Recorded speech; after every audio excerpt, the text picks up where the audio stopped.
Hello guys, welcome back to this channel. In today's video, I'm going to show you how you can catch the river crab in Heartopia game. Okay, let's get into it guys. Finally, I could unlock this kind of fish and I'm going to show you guys where you can catch the river crab. I'm going to go to my collection and I'm going to open up the fish observation. Okay, and this is the river crab and I'm going to see the details.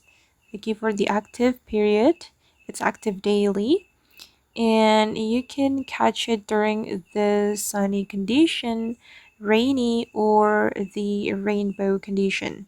And for the source, I catched this fish from the Suburban Lake and the location is here. Okay, this is the Suburban Lake. Let me check it on the map. Okay, the Suburban Lake is also here, so you can go to this area as well and also this one.